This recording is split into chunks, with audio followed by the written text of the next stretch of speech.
Halo, ketemu lagi. Jadi kali ini gue akan bahas mengenai sebuah casing yang menurut gue menarik banget di harga di bawah 1 juta ya. Ini namanya Pantec Eclipse P300A. Apa aja sih yang bikin menarik? Ada tempered glassnya dengan thumb screw. Jadi udah tempered glassnya dan di bagian bawahnya sini itu dia ada LED-nya. Yang nggak panjang sih, nggak panjang dan nggak terlalu terang nyalanya, tapi cukup elegan lah, cukup elegan gitu, dan di tombol powernya. Dan ini juga RGB, jadi bisa connect ke motherboard juga. Nah itu lumayan keren ya. Itu terus juga di bagian kirinya seperti ini ya, normal. Terus sama bagian belakangnya seperti ini. Nah, ini kebetulan udah dipasang ininya, kemarin udah dipasang VGA-nya, jadi udah. Nah ini yang cukup menarik gitu ya. Jadi kalau di bagian belakang ini kita bisa diisi lagi kalau misalnya udah selesai. Maksudnya gimana sih? Jadi bisa ditutup lagi, kalau nggak kepake nanti kita tutup lagi. Jadi tutupnya ada, bisa disimpan terus ntar kita tutup lagi nih, gitu. Dan ininya juga ada pengamannya. Jadi kalau misalnya bedanya antara casing yang udah bagus gitu ya dengan casing yang levelnya di bawahnya, itu biasanya kalau levelnya di bawahnya bagian ini tuh nggak bisa ditutup lagi gitu. Jadi kalau misalnya let's say dulu kita butuh converter untuk let's say USB 3.0 gitu kan. Nah kan kalau motherboard baru kan udah ini semua ya, udah ada semua USB 3.1 bahkan 3.2.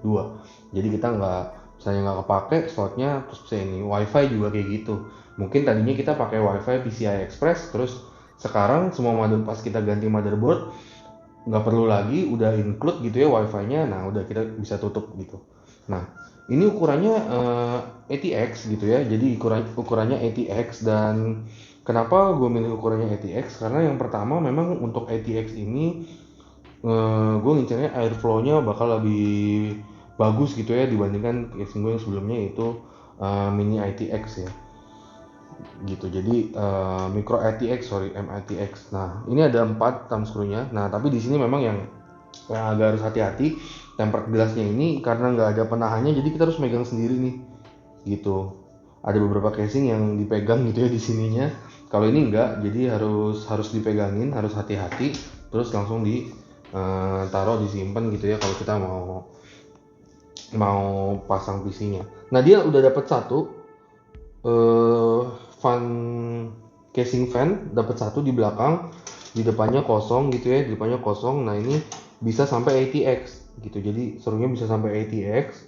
Nah terus apalagi, nah habis ini kita buka bagian belakangnya, karena untuk tempat SSD-nya itu adanya di bagian belakang. Oh ya, jadi di depan ini bisa muat radiator sampai 280 mm, sementara di bagian atas hanya satu fan hingga 14 cm gitu ukurannya.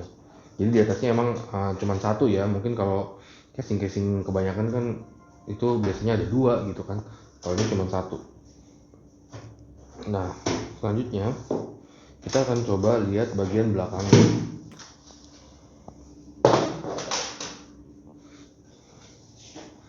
Nah, ini untuk bagian belakangnya. Nah, di sini lumayan lega gitu ya. Jadi kurang lebih sekitar 2 sampai 3 cm ya, sekitar 3 cm. Jadi untuk kabel manajemen bakalan lebih bagus. Terus juga untuk SSD atau hard disk 2,5, dia ada tempatnya sendiri di sini. Nah, ini gampang banget nih. Jadi tinggal buka aja gitu. Nah ini tinggal buka, jadi nanti dipasangnya di sebelah sini, ntar tinggal pasang di sini. Nah ini emang kalau untuk Eclipse P300A ini cuma dapat satu, tapi nggak usah khawatir karena ini bisa dibeli secara terpisah. Itu harganya 85.000 gitu, bisa dibeli secara terpisah. Terus juga, nah di sini ada kabel-kabelnya macam-macam, termasuk dengan RGB-nya. Ini RGB-nya yang udah bisa connect ke motherboard gitu, jadi bisa disetting bareng-bareng. Cuman karena memang masih RGB yang biasa, belum ARGB, jadi kadang warna-warnanya suka agak kurang oke lah. Nah, di bagian atasnya ini kita akan menemukan dua USB 3, terus sama power, terus sama mikrofon dan headset dan tombol power. Ini di atasnya kita bisa lihat ada fan 14 cm. Nah terus Kalau kita lihat di bawahnya ini kan seperti biasa ini buat PSU-nya ya, power supply-nya di belakang sini.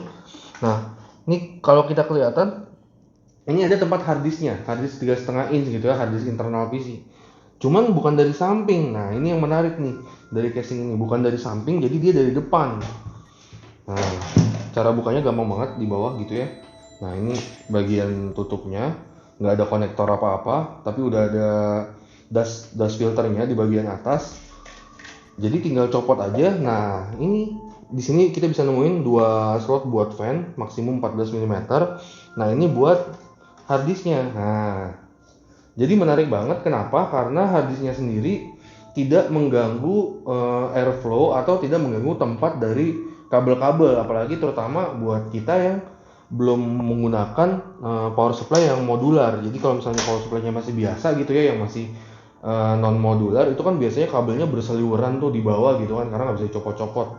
Nah, itu membantu banget tuh dengan adanya madep ke sini. Udah gitu dari segi airflow-nya juga dia pasti kan ini dari casing sendiri kan, ini kan masuknya dari bawah sama dari atas.